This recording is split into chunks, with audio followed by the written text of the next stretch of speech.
Happy Homebrew Wednesday. It's springtime in New Zealand. Look at this shit.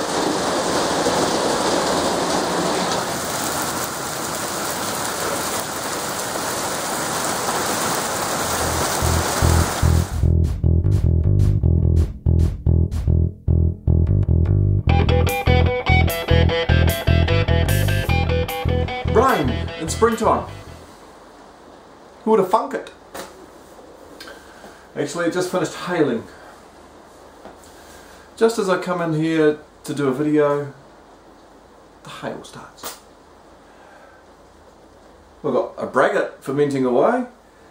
Actually, I've got a Braggot that blew its top. Carefully say that, actually. Move that beer out of that way. Move that beer out of the way as well. So, here they are. Oops. The Mathello from last week and the Braggot from last week.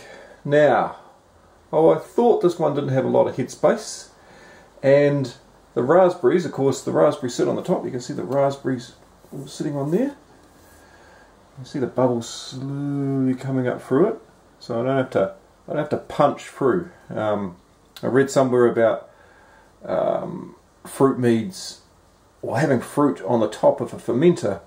It creates a bit of an airlock and it dries out a little bit at the top, and you need to poke through and release some of the pressure that's in there, but the air's slowly coming up through it. Now obviously the raspberries are going to disintegrate and sink down to the bottom over time. However, the raspberries that were in the Braggot, some of them are sunk down the bottom, but some of them blew out the top. That's right, I was sitting here and I watched it happen. A pity I didn't have the video camera on hand, but a raspberry got stuck in the airlock tube and it had built up a bit of pressure in here, and then pop, and then a turd of raspberry came oozing out. So lucky I was here and quickly managed to clean it off and poke it back in again. But boy did it go nuts. It was fermenting frantically and I was a little bit worried because there wasn't a lot of airspace that might have happened. I'm just glad that it happened while I was here. Right, anyways, and the stout is hiding underneath there somewhere. Problem away. Because my fermentation fridge, or one of them, is full of SJPORR international beers that are still being distributed and shipped around the world, because it's fun shipping beers internationally. Yes, there will be a recap on international shipping. Excuse the pun. Speaking of SJPORR beers, I got a couple of beers sent over for me with the packages, and one of them was new to Homebrew Tom's American IPA.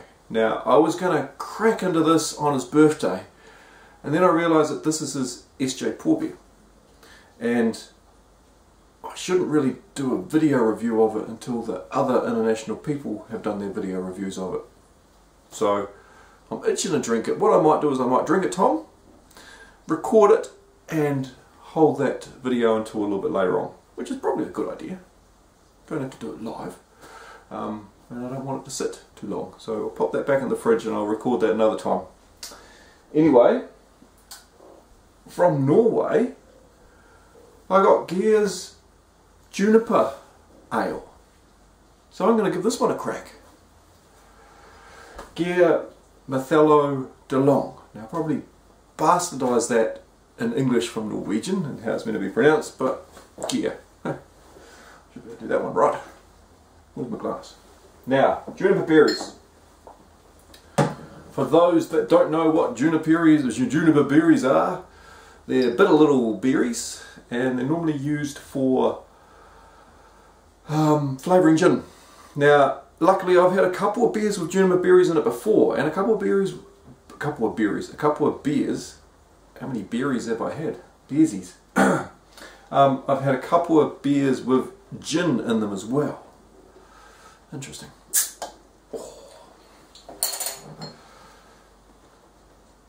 Oh yeah, yeah, yum.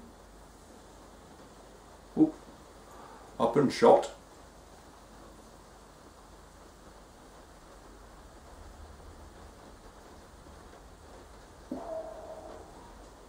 bottle condition. Look at that!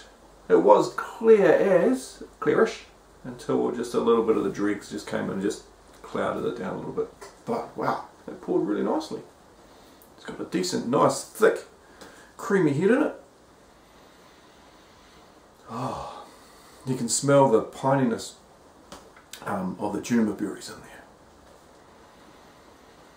It's really prominent. It's piney, but it's got a bit of spice to it. It's got quite a warm pininess. Like when you walk through a pine forest and you can smell the heat aroma from the pine needles on the ground just sort of coming up. Oh, it smells awesome.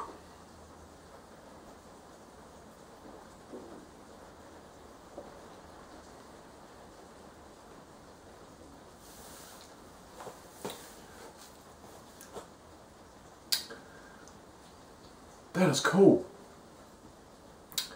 That pulls, it reminds me of the aroma of an old oak set of drawers. It's weird. That's what popped in my head. It was an antique furniture. When you breathe in an antique shop, you can get that smell, which was quite totally different from what the aroma of it was when I first smelled it. Wow, far out. That is definitely got some traces of what a gin tastes like. And the other beer that I've had with juniper berries in it tasted pretty much exactly the same, and that was a commercial beer, a craft beer that was on at Beervana, and people were going nuts about it. This is good. It's different. It's going out on a limb, and it's doing something a little bit on the edge, a bit better, a bit more exciting, which is, oh no, that's what you want to do with craft beer. You want to make something that people go, wow, and talk about it. This is great.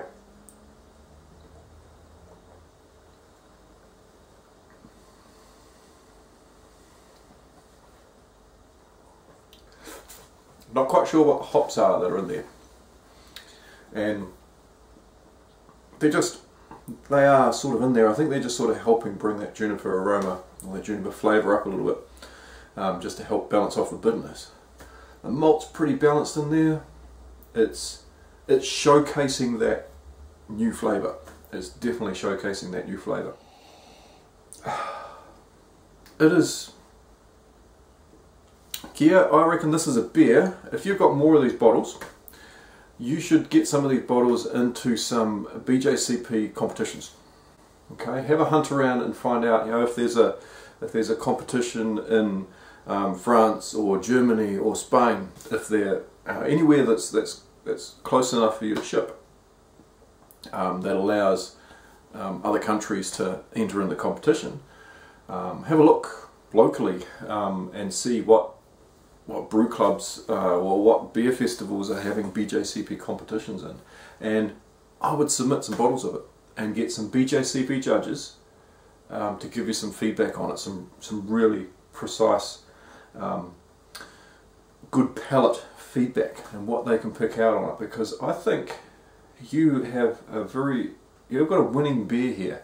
It's at least a silver medal beer from a BJCP point of view. Because it does what it says it does. It's a juniper ale, and you can smell it and you can taste it, and you can smell something different than what you can taste, and that just makes it such an enjoyable, different beer to have, and it's really, really well balanced. Cheers, you did a stunning job on this. Well done. Alrighty, Skiphuck, if you're watching this, PM me your details within the next 7 days or before my next Homebrew Wednesday video, which probably will be in about 7 days unless something happens. I've got nothing to record. But anyway, I've got a beer that I want to send you because you were my 3,000th subscriber. Cheers! I thought about doing a competition for my 3,000th subscriber click over, but seeing I'd just done a competition for the 100th episode of Homebrew Wednesday, I thought I'd just pick the person that was the subscriber and send them a beer instead.